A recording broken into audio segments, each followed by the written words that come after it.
So that's a huge part of planning an inquiry unit is, yes, we start with that essential question, and that's what we start our planning with. Okay, what question can I hook my students with? What question can begin their inquiry for this particular unit, for these particular skills that I've already outlined that go together for my unit. And then after that unit, we go back to the end and figure out what culminating activity can really assess those major standards that I pulled out at the beginning when I planned my unit. Okay, and so Kelly likes to talk about beginning with the end in mind. I like to think of it as the roadmap. The backward plan is like a roadmap. There are ways to get to the end, but in order to be efficient and effective, you need to have a good idea of where you are heading. Okay. So this is kind of a visual of what the planning looks like.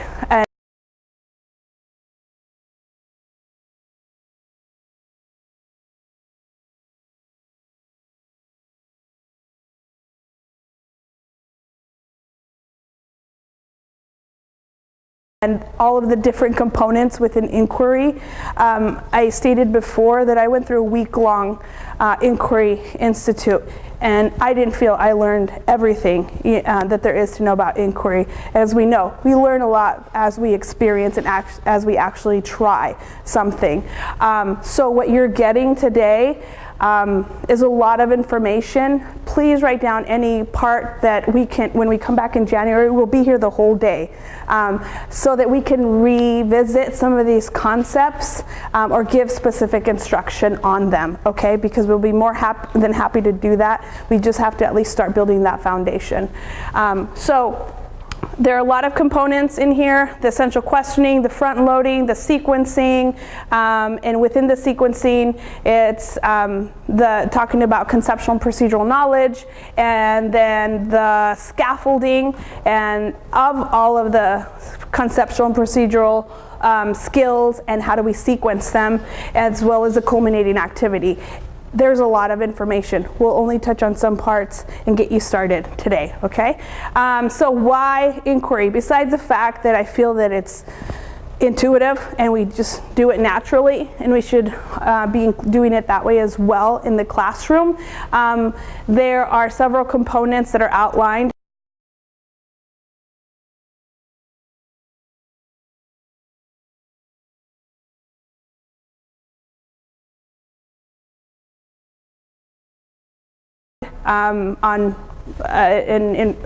Researched on why inquiry.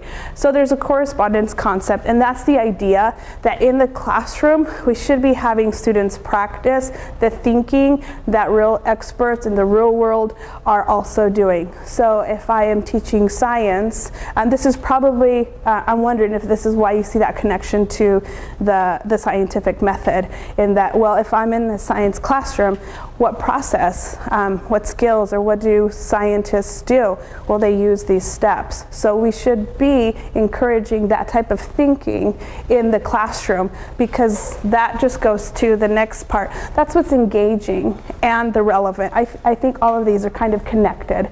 And when students are engaged and there's relevance, going back to the correspondence classroom, I think that that answers that question that I have often heard from students. I don't know if you guys have heard, but I've heard my students ask, why are we doing this?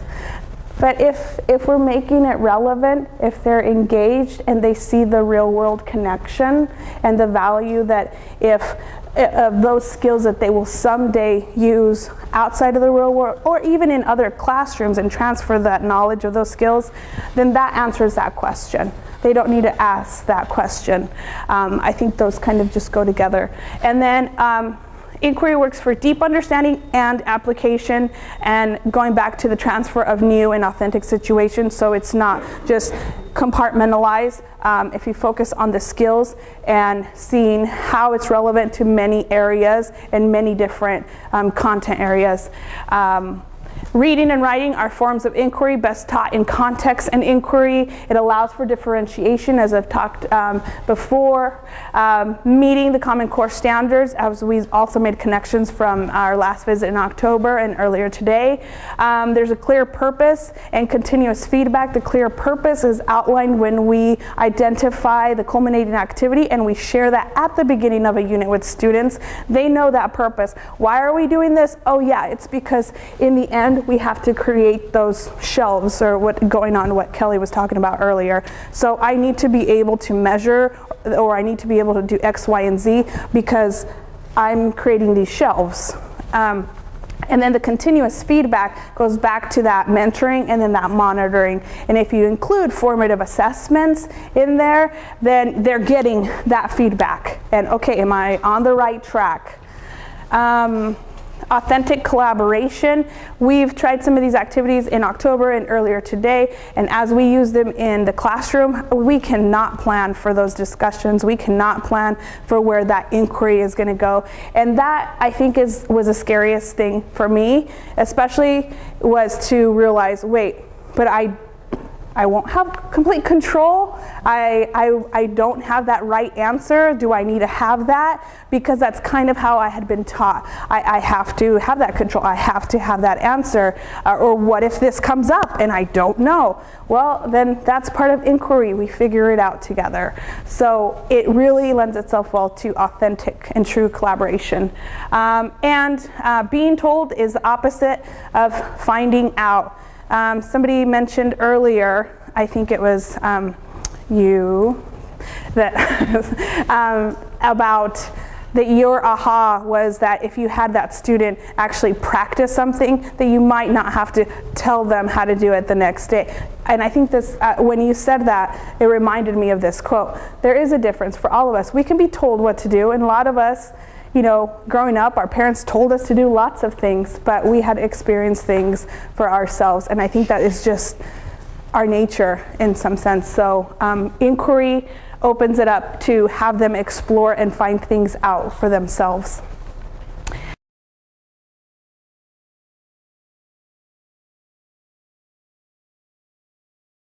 What inquiry is not. It's not student-centered projects. It is not student-generated curriculum. It is not rigorous. It is difficult work. And beginning to plan these units, even for a teacher, it was not easy. It was a lot of hard work, but I saw the results that I was originally looking for and always had planned. So that made it all worth it for me. And it is not a bunch of fun activities or projects, okay? So we're gonna move on to essential questions. And for this part, the planning and pacing activity that Kelly had you guys fill out with either the one quadrant or the second quadrant, that will come in handy in a little bit. I'll give you guys time to brainstorm some essential questions. But first, let's look at these. What are essential questions? Many studies in cognition highlight the reason it's so important for students to realize why we ask them to do what we ask them to do. The purpose of an activity drives our motivation and engagement in an activity. So going back to the idea of the backward planning. So we pose a question, we've built their inquiry. Now they're hooked, they're engaged. Then we can proceed with this unit. And that's pretty powerful. We're setting the purpose right from the beginning, because without purpose, significant learning is difficult, if not impossible, to achieve. Okay, the characteristics of an essential question. So it has these components. They're engaging. It offers potential for intriguing students and motivating students. Jeff uses often that a question should be sexy. And I think he uses it because then we don't forget. You know, when we're giving each other feedback, you know, I'll call or text Kelly and say, is this question sexy? You know, and then we've learned that, you know, what's sexy for us is not necessarily sexy for our students. So, you know, if we're trying to engage them, you know, what is relevant for them? What appeals to them? So the question has to be sexy, enduring. It leads to learning big ideas that have value beyond the classroom. Again, going back to that real world connection and making things relevant, and And it gets to the heart of the discipline. It is used by practitioners to do the subject and solve problems and create knowledge in that subject area. And in need of uncoverage. It involves background of foundational principles, rich concepts, theories, and procedures that require unpacking. So it's not just covering a war that happened in history, but it's finding out what influenced this, why did people, how did a country get to this point? Why did people allow this to happen in this country, or whatever it is that you're discussing. So it's getting to the actual concepts, the rich concepts that actual historians and people outside are asking themselves. Going back to that correspondence concept, we should be practicing that in the classroom. Essential questions are not answerable through information retrieval. So it's not a question that I can ask you. You can go and Google something and come right back and say, here's the answer in 30 minutes. They require operating of information to see patterns, implications, and often requires developing new sets of data through critical inquiry on the part of the students. It's not understood in one day or even a week. It's not easily agreed upon, so it could be debatable, which means there's not one right answer. So can they make a claim? Can they justify it and support it with research and evidence that they have read and discussed throughout a whole unit that you have planned? And that's really hard to do if you're basing your unit, as Kelly mentioned, are we teaching the book Romeo and Juliet, or are we teaching what influences a relationship? And Romeo and Juliet gives us one example, but I'm going to bring in other texts that also discuss and maybe argue what is presented in Romeo and Juliet. Okay? Sample essential questions. Let me take a quick look, we're out of time. Okay, what makes a good home for us, for bears, for lobsters? If you usually do some sort of a habitat type of unit. What is a responsible community? So in our workshops we hear a lot, okay, we do a lot of units, especially at the elementary level, around the idea of community. So what is a responsible community? You pose that to students, there's not going to be just one answer. And I mean, what a community is to one student might differ from another student. What makes a great leader? There's a lot of argument with that, not just in the classroom. How has our climate shaped how we live and work?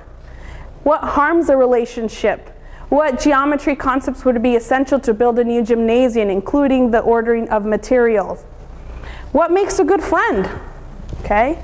How does rap music and its counterpart, oratorical poetry, work for against social change? So these are big questions.